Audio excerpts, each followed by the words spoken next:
Assalamualaikum warahmatullahi wabarakatuh. Perkenalkan, saya Roswida Siregar dengan NIM 2314020126. Izin mempresentasikan pertumbuhan peradaban Islam pada masa Nabi Muhammad SAW periode Mekah.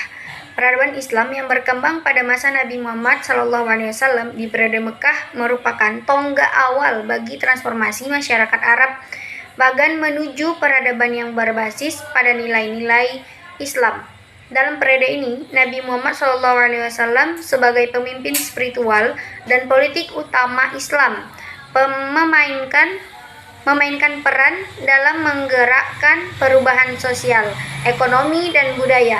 Penyebaran ajaran Islam di Mekah dimulai melalui dakwah yang dilakukan secara pribadi oleh Nabi Muhammad SAW dan para pengikutnya tersebut.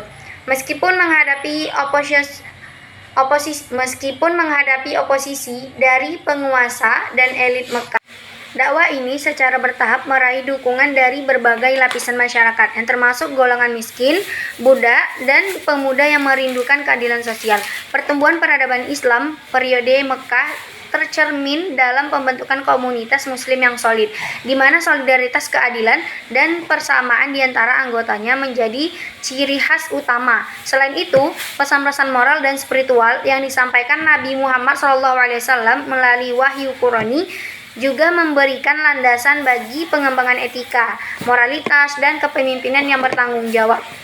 Meskipun dihadapkan dengan berbagai tantangan dan persekusi, periode Mekah menandai awal dari pengenalan Islam sebagai ajaran yang melampaui batas-batas etnis dan sosial, serta memberikan dasar bagi pembentukan peradaban Islam yang kokoh. Pertama, peletakan dasar-dasar Islam masa Nabi Muhammad SAW periode Mekah. 3 tahun pertama dakwah Islam dilakukan secara sembunyi-sembunyi. Nabi Muhammad memulai melaksanakan dakwah Islam itu di lingkungan keluarganya. Yang pertama dengan istrinya sendiri, yaitu Khadijah, yang menerima dakwah beliau. Kemudian Ali bin Abi Thalib, terus Abu Bakar sahabat beliau, lalu Zaid, bekas budak beliau. Di samping itu juga banyak orang yang masuk Islam dengan perantaraan Abu Bakar yang terkenal dengan julukan As-Sabiqunal Awwalun, ataupun orang-orang yang lebih dahulu masuk Islam. Mereka adalah Utsman bin Affan, Zubair bin Awam, Sa'ad bin Abi Waqqas, Abdurrahman bin Thalha bin Ubaidillah, Abu Ubaidah bin Jarrah, dan Arkam bin Abu Arkam, yang rumahnya dijadikan markas untuk berdakwah. Kemudian setelah turunnya surah Al-Hijr ayat 94, Nabi Muhammad memulai dakwahnya secara terang-terangan, yang artinya, maka sampaikanlah olehmu secara terang-terangan segala apa yang diperintahkan kepadamu, berpalinglah dari orang-orang yang musyrik. Dalam menyebarkan agama Islam, Nabi Muhammad melakukannya dengan 3 cara. Yang pertama secara rahasia, yang kedua semi-rahasia, dan yang ketiga terang-terangan, ataupun Nabi dalam berdakwah secara terang-terangan ke segenap lapisan masyarakat, baik dengan bangsawan maupun hambanya sahaya.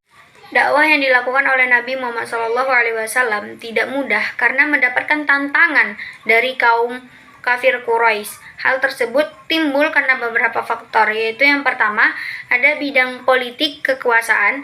Mereka tidak dapat membedakan antara kenabian dan kekuasaan. Terus yang kedua, persamaan derajat sosial. Nabi Muhammad menyerukan persamaan hak antara bangsawan dan hamba sahaya. Terus yang ketiga, agama dan keyakinan. Para pemimpin Quraisy tidak mau percaya ataupun mengakui serta tidak menerima ajaran tentang kebangkitan kembali dan pembalasan di akhirat. Yang keempat, budaya atau taklid kepada nenek moyang adalah kebiasaan yang berurat akar pada bangsa Arab, sehingga sangat berat bagi mereka untuk meninggalkan agama nenek moyang dan mengikuti agamanya. Kelima, ekonomi, pemahat dan patung memandang Islam sebagai penghalang rezeki.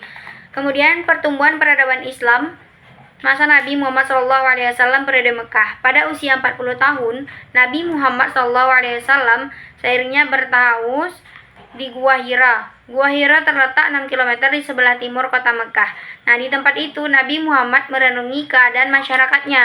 Pada tanggal 17 Ramadan 611 Masehi, datanglah malaikat Jibril menyampaikan wahyu yang pertama, yaitu surah Al-Alaq ayat 1 sampai 5 yang berbunyi, Iqra bismi rabbikal ladzi khalaq, khalaqal insana min 'alaq, Iqra wa rabbukal akram, alladzi 'allama bil qalam, 'allamal insana ma lam ya'lam.